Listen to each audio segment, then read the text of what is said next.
मराठी मॅट्रिमोनीवर मिळतो सगळ्यात जास्त चॉईस। मराठी मॅट्रिमोनीने लाखो स्थळं जुळवली आहेत। यापेक्षा चांगली गोष्ट काय असू शकते? मराठी माणसांची नंबर 1 चॉईस मराठी मॅट्रिमोनी।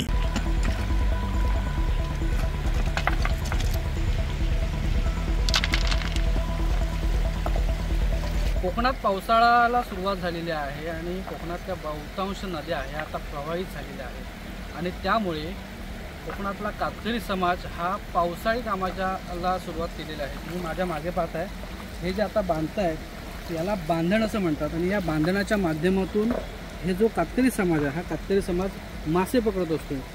उन्हाळ्यामध्ये ही लोक वेठबिगारी करतात, लोकांकडे मजुरीसाठी जातात आणि त्यांचा उदरनिर्वाह करत असतात आणि पावसाळ्यामध्ये हे जे बांधण आहे या बांधणामध्ये जे मासे मिळतात ते मासे विकून ते त्यांचा उदरनिर्वाह करत असतात।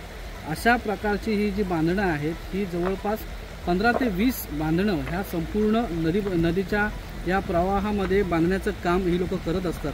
हे बगले पाडले आणि त्याच्यावरती ही वाशिक टाकले आणि कापडे टाकून ढाले टाकले आणि वरती दगडी चेपले आणि इथे बघ सग लावायचा, नंतर मग टोका गोल पैसे टाईप लावायचा, प्रेशरची पाणी जाईल त्याच्याने मासा आतमध्ये ते सकामध्ये गेला की तो टोक्यात पडतो। बरं, हे तयार करण्यासाठी किती दिवस कालावधी लागतो, काळ किती लागतो? तरी 15 दिवस जातात हे तयार करत तसं आणि टोकोवाल्याला 2 दिवस लागतात। मासे मिळतात किती मिळतात?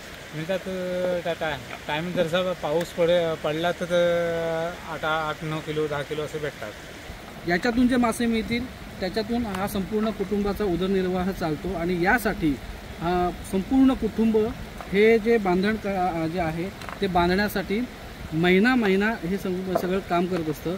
यावर्षी झालं आहे असं, मे महिन्यामध्येच पावसाला सुरुवात झाल्यामुळे या लोकांची ही कामं खोळंबली होती आणि ही खोळंबलेली कामं सध्या पावसाने उसंत घेतल्यामुळे या कामांना वेग आलेला आहे। जे बांधण शेती सारच बांधण आहे ती, त्याच्यावरती मासे भेटलं की ती विकायचं आणि ते खायचं। पोरा बालांना असं शेती नाही, नोकरी नाही, चाकरी नाही, आम्ही काय करणार? हाच आमचा उद्योग धंदा। होय, हो। मासे किती बांधण करता तुम्ही? असे ते आता हे हिथं पकडलेले आहेत, परत सती ब्रिजला पकडलेले आहेत। गेल्या वर्षी तर अजिबात नाही काय भेटलं, यंदा पण नाही अजून काय, बघूया आता पावसात भेटलं तर। गेल्या वर्षी का नाही भेटलं?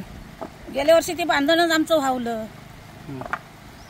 यंदा अजून काय 2-3 किलो भेटलं होतं। आता पाऊस लागते तर बघूया किती भेटतायत ते, नाही तर का मेहनत फुकट। चिपळूणमधील वाशिष्ठी नदीच्या पात्रामध्ये अशाच प्रकारचे बांधणं बांधण्याचं काम कातकरी समाज करतो आहे।